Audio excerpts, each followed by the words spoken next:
মিনা কার্টুনের শেষ পর্বে কি দেখানো হয়েছিল, মিনার সাথে আসলে কি হয়েছিল, তাছাড়া বিখ্যাত কার্টুন মিস্টার বিনের শেষ পর্ব কেমন ছিল। বিখ্যাত কিছু কার্টুনের শেষ পর্ব এতটাই ইমোশনাল ছিল যে এগুলো আমাদের কাঁদিয়ে ফেলেছে। তো বিখ্যাত কিছু কার্টুনের শেষ পর্বে কি হয়েছিল তা জানতে হলে ভিডিওটি শেষ পর্যন্ত দেখতে হবে। আর যারা এখনো চ্যানেলটি সাবস্ক্রাইব করেননি তারা ঝটপট চ্যানেলটি সাবস্ক্রাইব করে ফেলুন। নাম্বার 1, মিস্টার বিন।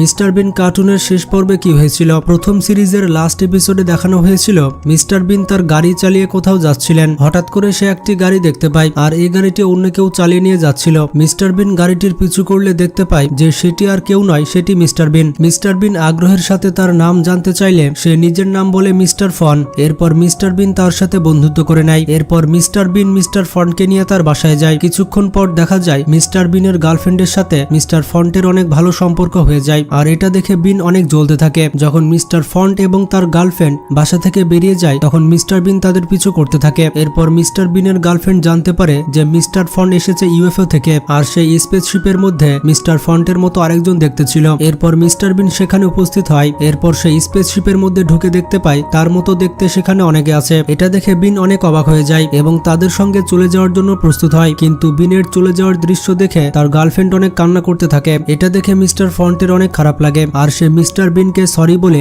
স্পেসশিপ থেকে নামিয়ে দেয়। এরপর মিস্টার ফন্ট আকাশে তারার মধ্যে মিলিয়ে যায়। এরপর মিস্টার বিন তার গার্লফ্রেন্ডের সাথে বাসায় ফিরে আসে। আর এখানে শেষ হয়ে যায় মিস্টার বিনের প্রথম সিরিজের শেষ পর্ব।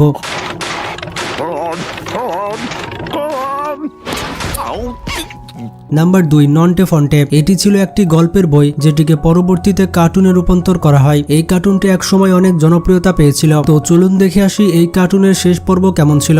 শেষ পর্বের নাম ছিল গুলতির টিপ। এখানে দেখা যায় সুপারিনটেন্ডেন্ট সাহেব গেল্টুদাকে ডেকে পাঠায়। তিনি আগামীকাল ছাত্রদের দুপুরের খাবারের জন্য চিকেন বিরিয়ানির ব্যবস্থা করবেন। দুষ্টু গেল্টুদা এটি শোনার পরে নন্টে ফন্টেকে গুলতি কম্পিটিশনের জন্য তার কাছে ট্রেনিং নিতে বলে। আর এইভাবে নন্টে ফন্টেকে সে কথায় ফাঁসিয়ে দেয় আর গুলতি প্র্যাকটিস করার নাম করে সে সুপারিনটেন্ডেন্ট নাক ফাটিয়ে দেয়। আর তারা শাস্তি পায় যে তারা আগামীকালের দুপুরের খাবার খেতে পারবে না। এতে গেল্টুদা অনেক আনন্দ পায়। অবশ্য নন্টে ফন্টে বাবুর্চি ঠাকুরকে লোভ দেখিয়ে খাবার চেষ্টা করে, কিন্তু সেখানেও গেল্টুদার জন্য তেমন সুবিধা করতে পারে না। এবার তারা দুজন পরিকল্পনা করে গেল্টুদাকে জব্দ করার জন্য। তাদের গুলতে প্র্যাকটিসের নাম করে গেল্টুদাকে মাঠের ওপাশে নিয়ে যায় আর লক্ষ্য ভেদ করার জন্য তারা গেল্টুদাকে বলে মৌমাছির চাকে আঘাত করতে। এরপর গেল্টুদা বাহাদুরি দেখিয়ে সেই গুলতিটি ছুড়ে দেয়। কিন্তু এরই মধ্যে নন্টে ফন্টে তাদের স্যারকে জানিয়ে রেখেছিল যে বিকেল বেলায় গেল্টুদা তার গুলতির প্র্যাকটিস দেখাবে। তো এই কারণে নন্টে ফন্টে সঠিক সময়ে স্যারকে নিয়ে মাঠে চলে আসে। এরই মধ্যে গেল্টুদার ছোড়া সেই গুলতি মৌমাছির চাকে গিয়ে লাগে আর পুরো মৌচাক স্যারের গায়ে এসে পড়ে।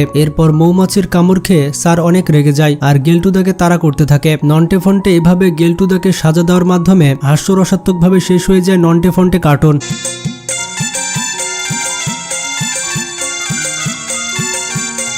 এরপর 3 নম্বরে রয়েছে মিনা কার্টুন। মিনা কার্টুন দেখেনি অথবা মিনা কার্টুনের নাম শুনেনি এমন মানুষ হয়তো অন্তত বাংলাদেশে খুঁজে পাওয়া যাবে না। এটি বাংলাদেশের সর্বপ্রথম এমন কার্টুন যেটি রাষ্ট্রীয় চ্যানেলে দেখানো হতো। এই মিনা কার্টুনের 13টি পর্ব রয়েছে আর এটি ইউনিসেফ কর্তৃক 29টি ভাষায় ডাবিং করা হয়েছিল। বাবা মায়ের আদরের ছোট মেয়ে হচ্ছে মিনা। মেয়েটির জীবনের বিভিন্ন ঘটনার সাথে এই কার্টুনটি শুরু হয়। মিনা কার্টুনের শেষ পর্বের নাম হচ্ছে মিনা এলো শহরে এবং আমাদের মধ্যে অনেকেই এই পর্বটি দেখেছে। বিশেষ করে আমার তো এই পর্বের কথা এখনো মনে আছে। এই পর্বের শুরুতে দেখানো হয় মিনার কাছে একটি চিঠি এসেছে। এই চিঠি পাঠিয়েছিল শহর থেকে সারা নামের একটি মেয়ে। এরপর মিনা চিঠি পড়তে থাকে আর তার পাখিটিকে গল্প শোনাতে থাকে। এরপর কাহিনী চলে যায় ফ্ল্যাশব্যাকে। তখন দেখা যায় দুর্যোগের কারণে তাদের গ্রামে অনেক ক্ষয়ক্ষতি হয়েছিল আর এই কারণে তাদেরকে শহরে যেতে হয়েছিল। শহরে তার ফুপি থাকতো, তার ফুপির বাড়িতে তারা যাচ্ছিল। মিনা, মিনার বাবা এবং রাজু খুবই তাড়াতাড়ি শহরে চলে আসে। শহরের চাকচিক্যময় জীবনযাপন দেখে মিনা এবং রাজু অবাক হতে থাকে। প্রথমে মিনার বাবা তার বোনের বাড়ি চিনতে পারছিল না, কিন্তু অনেক খোঁজাখুঁজি করার পর সে তার বোনের বাড়ি খুঁজে পায়। কিন্তু দুর্ভাগ্যজনক বশত তার ফুপু বাসায় ছিল না। তারা কিছুদিনের জন্য বেড়াতে যাওয়ায় বাড়িওয়ালা তার ছেলের সঙ্গ দেওয়ার জন্য রাজুকে রাখতে চায় এবং মিনাকে পাশের বাসায় কাজ করার জন্য পাঠিয়ে দেয়। প্রথমত রাজুর বাবা রাজি না হলেও তাদের অবস্থার কথা চিন্তা করে মিনা এবং রাজুকে কাজে দিয়ে দেয়। মিনা যে বাড়িতে কাজ করত সেই মহিলাটি একেবারে ভালো ছিল না। তার মালকিন তাকে দিয়ে অনেক কঠিন কাজ করাতো, সারাদিন ধরে তাকে রান্না করাতো এবং নিচ থেকে অনেক বেশি পানি ওপরে তুলিয়ে আনা বানাতো।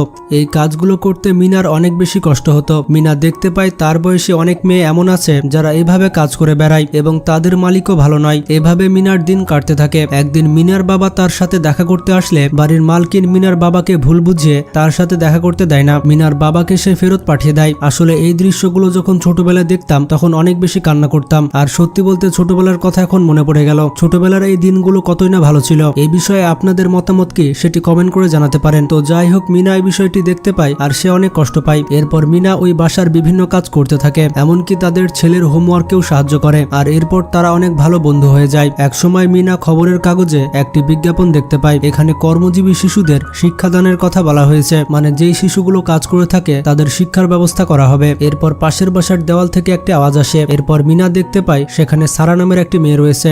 এরপর তাদের মধ্যে অনেক ভালো বন্ধুত্ব হয়ে যায়। পরবর্তী দিন মিনা সেই বিজ্ঞাপনের কাগজটি সবাইকে দেখিয়ে বেড়ায়। বিজ্ঞাপনটি দেখে কেউ যেতে চায় না, তবে শুধুমাত্র সারা রাজি হয় আর বিদ্যালয়ে যেতে চায়। এরপর মিনা যখন পানি ভর্তি বালতি নিয়ে কষ্ট করে সিঁড়িতে উঠছিল তখনই মিনা তার ফুপুকে দেখতে পায়। তার ফুপু ওই বাড়িওয়ালার সাথে কথা বলছিল। এরপর তার ফুপু তাকে সঙ্গে করে নিয়ে যায়। এরপর মিনাকে আর কোথাও কাজ করতে হয়নি। অন্যদিকে সারাও সে বিদ্যালয়ে পড়ার সুযোগ পেয়েছিল। এরপর খুব হাসি খুশির সাথে মিনা কার্টুন শেষ করে দেওয়া হয়। এই পর্বে দেখানো হয়েছিল শিশু শ্রমের বিষয়ে। ছোট শিশুদের দিয়ে অনেক ভারী ভারী কাজ করানো যাবে না, এটাই দেখানো হয়েছে এই কার্টুনে।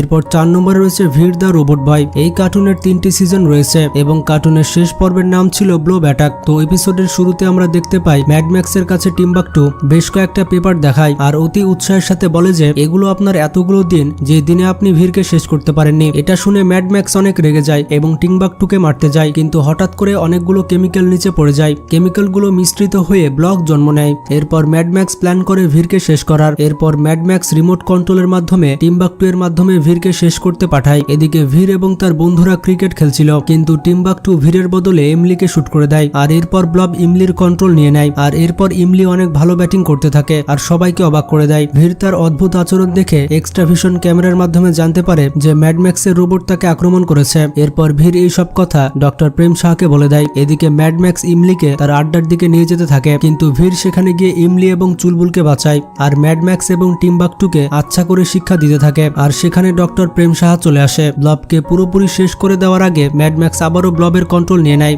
আর ভিড়ের উপরে আক্রমণ করে দেয়। কিন্তু ভিড় ব্লবকে শেষ করার জন্য ডক্টর প্রেম সাহা যে পদ্ধতি বলেছিলেন সেটি অনুসরণ করতে থাকে। অনেক চেষ্টা করার পর এক পর্যায়ে ব্লবকে ভিড় শেষ করে দেয়। টিম্বাকটু তখন আফসোস করে ম্যাড ম্যাক্সকে বলে আজকে আপনার ফেল হওয়ার আরো একটি তারিখ যোগ হলো। আর এই দৃশ্যের সাথে কার্টুনটি শেষ হয়ে যায়।